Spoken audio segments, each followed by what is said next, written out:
My name is Meagan Longley, and I'm a graphic artist and cartoonist working in Dawson Creek, BC.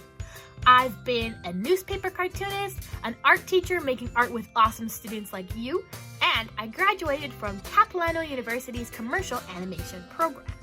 Today, we're going to learn about illustration for story during my youth illustration workshop.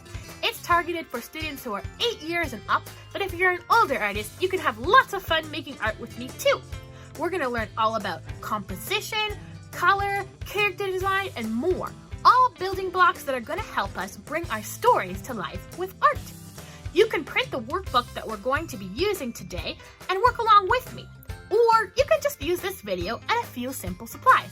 Let's grab a pencil, some things to color with, an eraser, and some paper. And together, let's make some awesome art!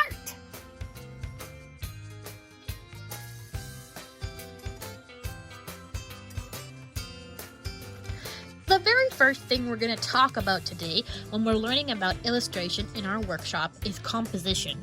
Composition is kind of like the sketch or plan that's going to help guide our viewers to where we want them to look in our picture that we draw.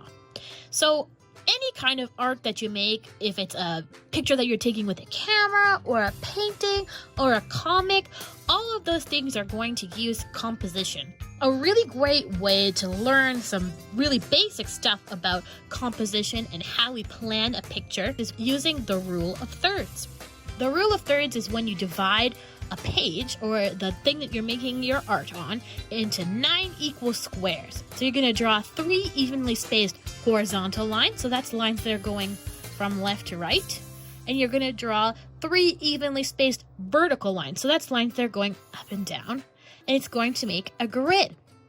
In rule of thirds, a well-composed piece of art or a piece of art that's really going to work and be effective for us is going to have the most important things in your picture at or near where the lines of our grid meet up. So here, here, here, and here. You're drawing a picture, you want to have the most important things from your picture where these lines are. In my example that I have up here, I have drawn a picture of a cat's living room. You can kind of see over here, there is a kitty's portrait. I also have a poster of some milk over here. And where my grid lines up here, I have a big view of the window outside, which kind of helps you know that he is a rich cat, a cat who has a lot of money and a beautiful home that he lives in. I have the living space, so this is where he's sitting and having a good time.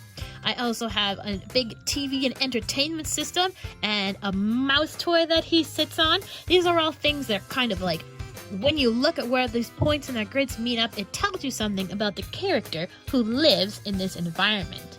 I also have a picture that has some outside scenery. So in this picture, I'm trying to tell a story about this person who's swimming and she sees a horse at the edge of this island here.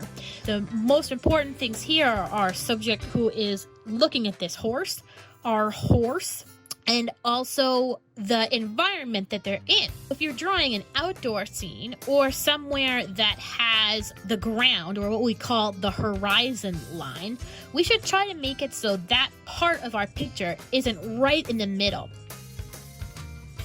It should kind of be a little higher or a little lower because it will make our picture more interesting than if it was just all perfectly symmetrical. That means all even. Take a look at how I would draw a picture on the rule of thirds grid. So I'm going to erase the little circles that I have here because we're going to draw something over top of here.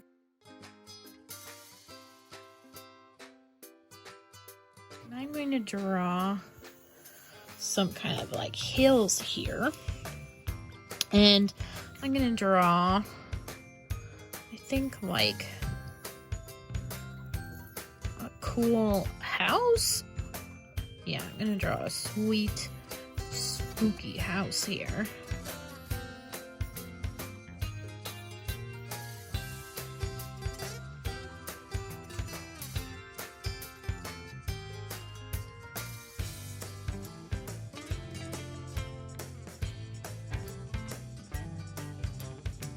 We can see where our points line up on the grid and how it highlights the things we think are most important in our drawing. Those important things are going to tell the story of our illustration, so it's a good idea to help our readers focus on them. So now it's your turn to use this grid to draw something. What are your most important things in your picture? What's your picture going to be about? What kind of thing are you going to show in it? And what are the important parts of it? In my picture of a spooky mansion, what parts are the most important things about the spooky mansion? I got a big spooky window, my big door here that's inviting people inside. I got a spooky bat. I got these spooky gravestones. Think about the scene that you're drawing and what the most important parts of it would be and how you could highlight them on the different sections of our grid. All right. Try making a couple different illustrations using the rule of thirds. Draw just some rough grids and make more than one so you can really get a feel for what it's like to put your most important parts of your picture on those points in our grid, okay?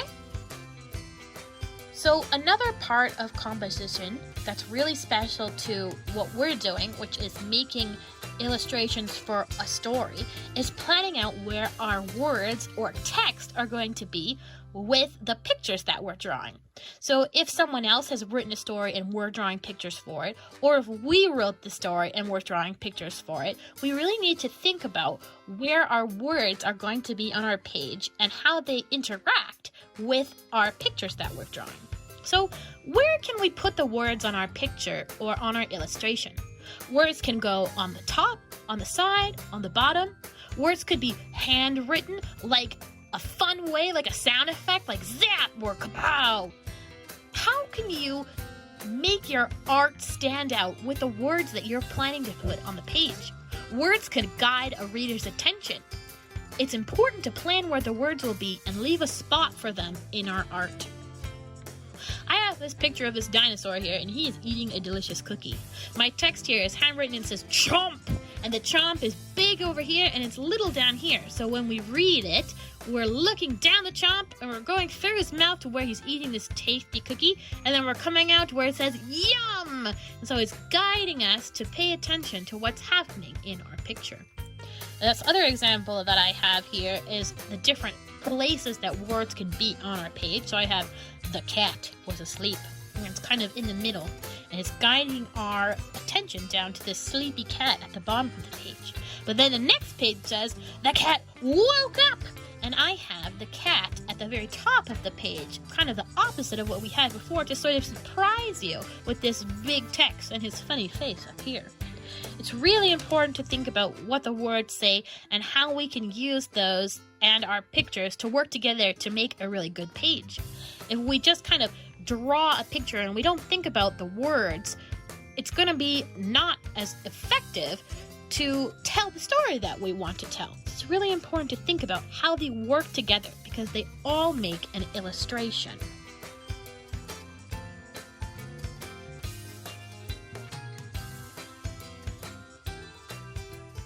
So now we're going to turn to the next page and we're going to talk about another tool we can use to guide our readers' attentions, and that's color. Color is a great tool to use in illustration, and it can help in many different ways.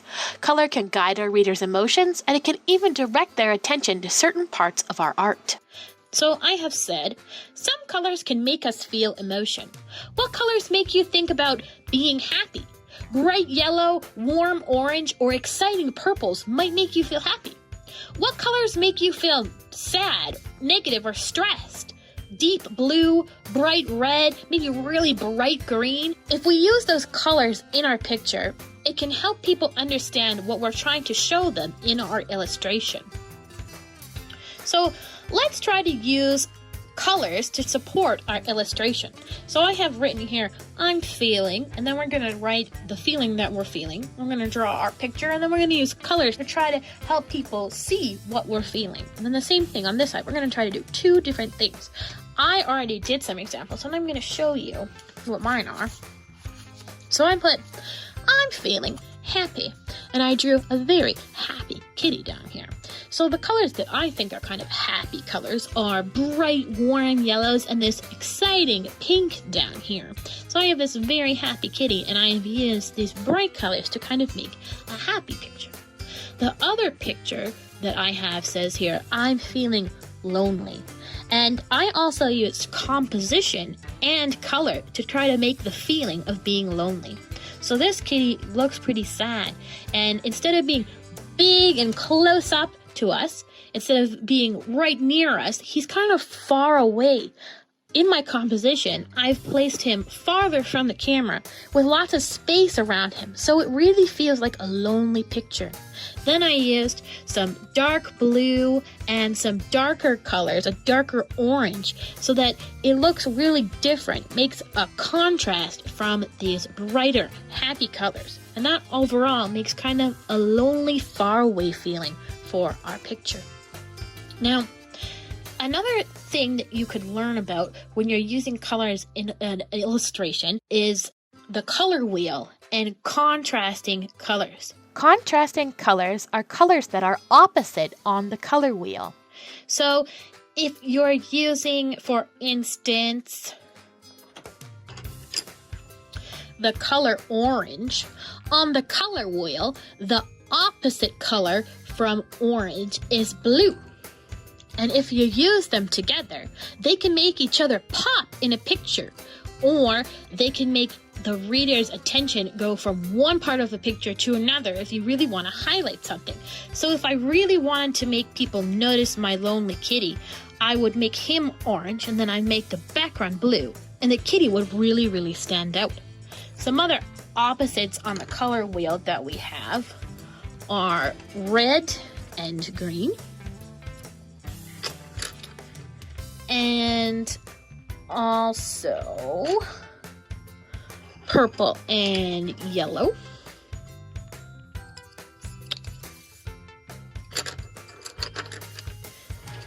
Try using contrasting colors to bring emphasis or attention to certain parts of your illustrations. As practice, grab a piece of empty paper. Draw some rectangles on the paper. Inside the rectangles, draw a shape. Try to bring emphasis to your shape by using a color for the shape and a contrasting color for the background. How do they make each other stand out? Once you've had some practice, try applying this lesson to your more complex illustrations. Another way that we can guide our readers' feelings in our story or our picture is to use shapes. Round and small shapes are usually friendly, like circles or curved and smooth lines. So maybe a wavy line like this, or a line that's like that. Those are more friendly than angled shapes, or shapes that are sharp. So shapes that have big points or are jagged. Sharp, spiky lines, squares, and triangles can all seem dangerous. Some characters that are round and friendly that you might know might be like Mike from Monsters, Inc. Or some sharp, angled characters that are usually bad characters that you might know might be like Scar from The Lion King or Jafar from Aladdin. Let's try drawing a friendly character using round, small, friendly shapes, and a mean character using sharp or spiky lines.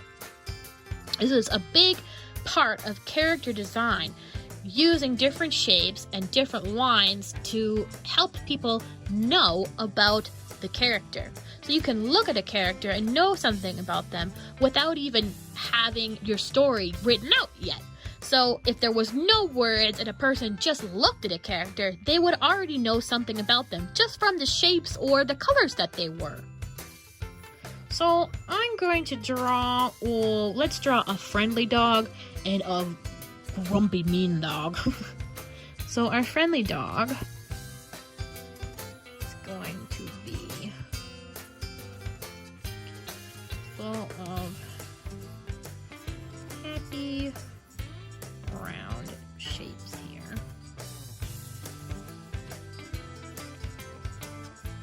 There's nothing that is really sharp about him. got a round nose and my happy tongue is coming out here. And he's gonna have long round ears.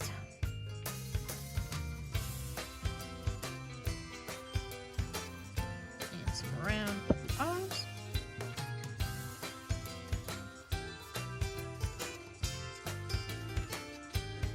And a fluffy tail.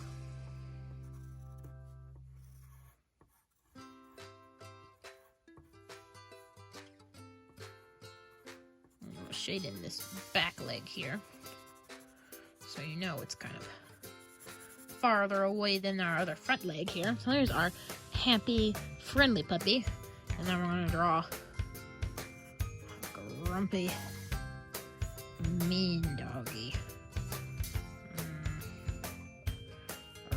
He says. He says. He's got a big open mouth and his ears are sharp and they're kind of like points down.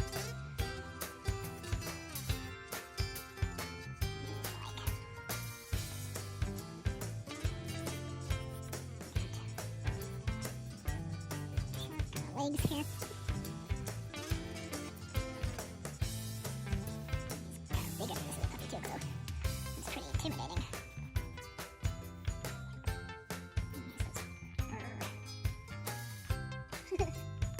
So there's our friendly puppy and our kind of way less friendly puppy. I also have some squirrels here. So I have a round, friendly little squirrel, and I have a sharp, grumpy looking squirrel. We can tell from all these angled shapes that I have here, and then these round, soft, pudgy shapes here. So this person might be the good character in our story, and then this might be the bad guy in our story. Things to think about when we create some characters. So now it's your turn to use the space in my book that I have for you and draw a friendly character with rounded, smooth, happy shapes, and then a sharp, grumpy, bad character. Okay? Your turn. So now let's do some practice. I wrote out a story, and we're going to design characters and use them and the other things we learned to illustrate a story that I wrote. After that, you'll be ready to experiment by making your own drawings to illustrate your own stories. So let's go ahead and start designing our characters. Let's decide what our main characters look like and draw them here on this page. When we draw them again later in our story, we can look back at this page to make sure we draw them the same each time. That way, our readers will always understand who our characters are in the story. So they'll have the same shapes, the same colors, and they'll be like, oh, that's this character. Because we'll have a guide for how we designed them. So I have two characters. I have Molly and I have Riley. And I have written here some facts about our characters that are going to help us design them together. So I have Molly is a cat. Molly loves to read. Molly is very neat. Molly is quiet.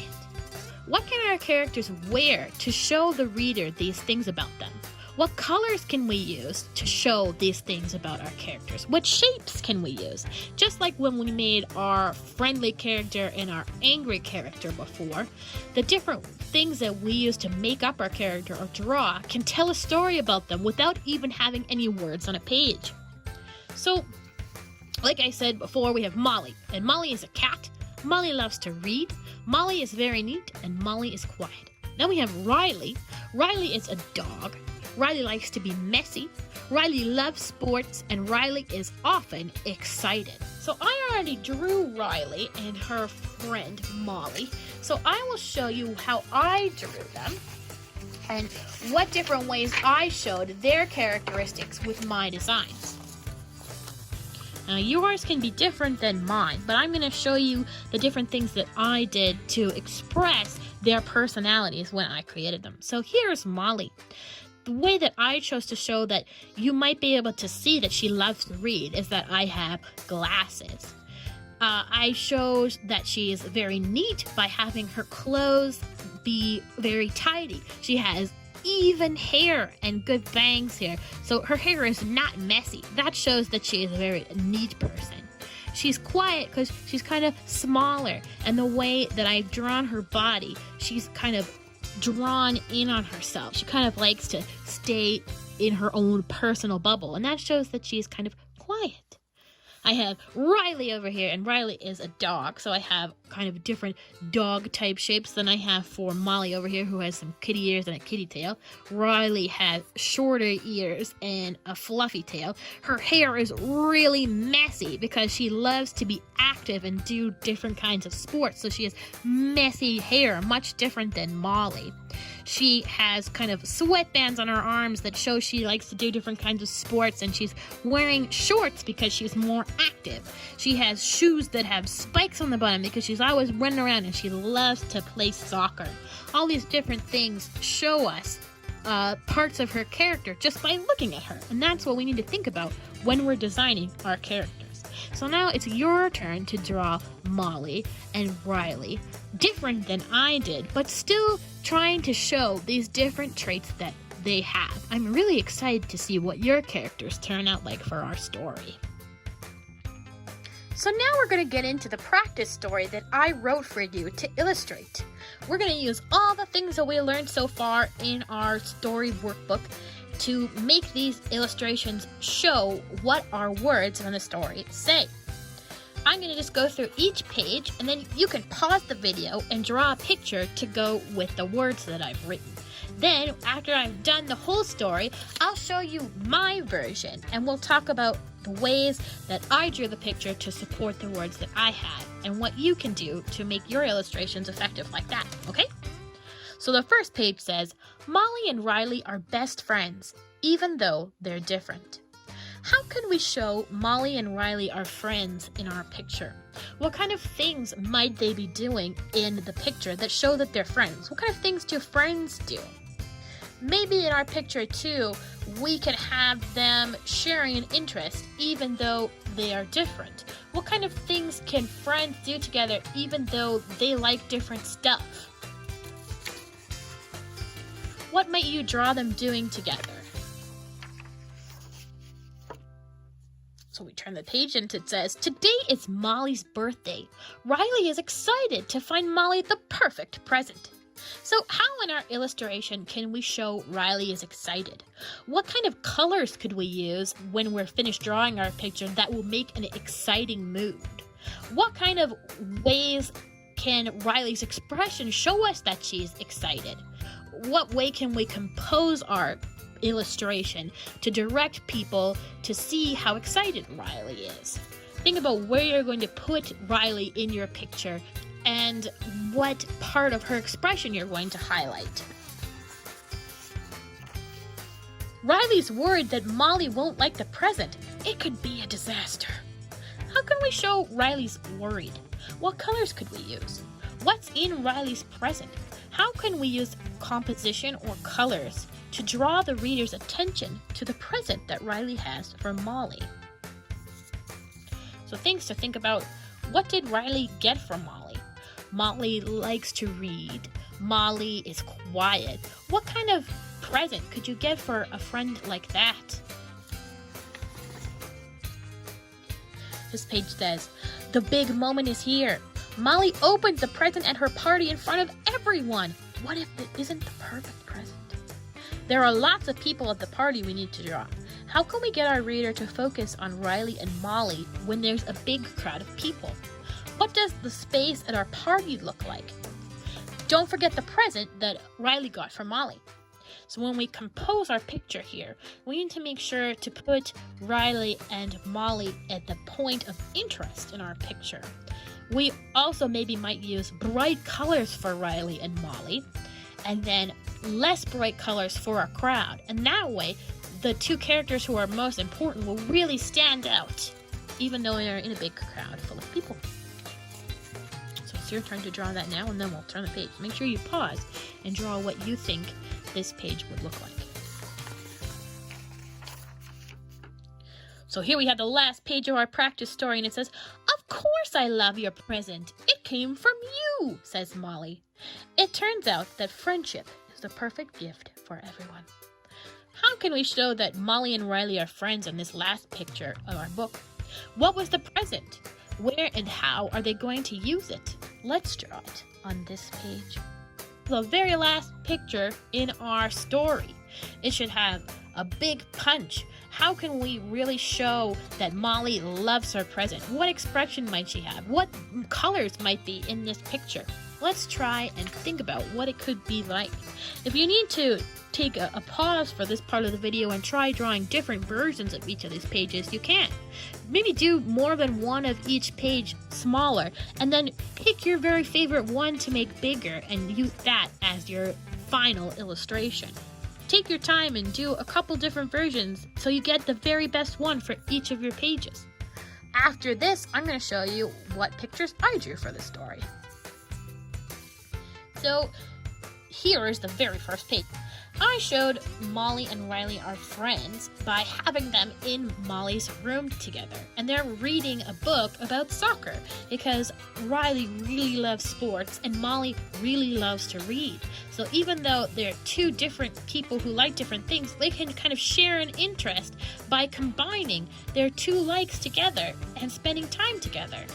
I kind of have Molly and Riley at the important parts of our rule of thirds grid here, and I have the book that they're looking at right in the middle. I also kind of have Riley looking at the book and Molly pointing at the book, so it's the most important part of our picture, and we're really drawing a lot of attention to it because we can look at it and see that that's what shows that they're friends. So I showed Riley is excited by using colors and a kind of big bursts, big exciting lines that draw our attention to Riley's face. She has her ears up because she's so excited because she's a puppy, right? She has a big grin on her face and her tail is wagging lots and lots. She's looking at this book that she got from Molly because Molly loves books. It says How to Write Stories. So that's what Riley bought for Molly. What is Riley going to buy for Molly in your story? So in my picture, I showed that Riley is worried by using a bunch of these kind of sharp, wibbly lines. And I used the color blue to kind of make it sort of a nervous or sad feeling.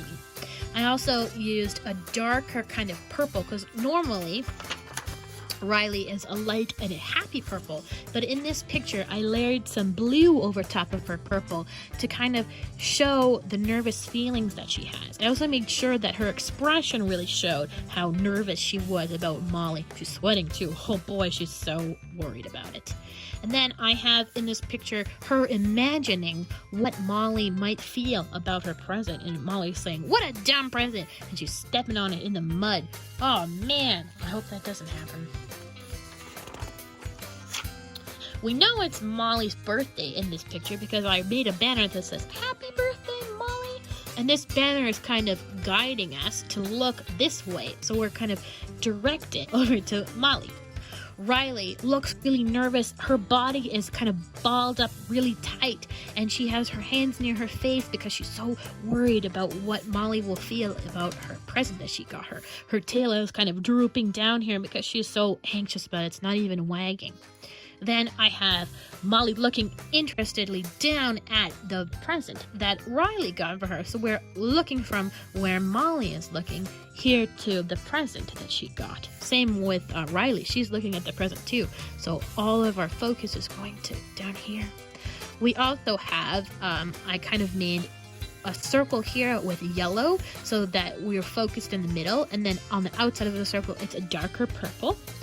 Also, I have Riley and Molly colored with bright colors, but the other people who are at the party, the animals here, are made with, they're colored with dark colors, dark blue and black.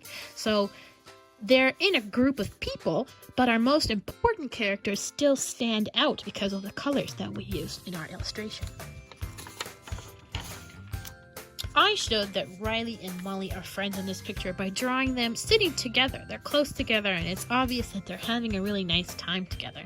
They're sharing the present that Riley got from Molly. They're using her How to Write Stories book to draw and make a story together. Molly is writing the story, and Riley is drawing it, and they're making a story together about soccer because that way they can kind of share their interest together. Just like how on our very first page they were looking at a book about soccer, now they're kind of making their own story together about it. So now it's your turn to write your own words or to draw pictures from words that someone else has. Break each page down and then think about what picture you'll draw to emphasize each part of the story. Try doing some practice drawings, a couple of different ones for each page, and then pick the very best one to tell your stories. Take some pictures of the story, your own original one, or this one that you filled out, and send them to me. I would so love to see all the fun that you had in this workshop with me. Keep practicing and make your own awesome stories. I can't wait to see the art that you make.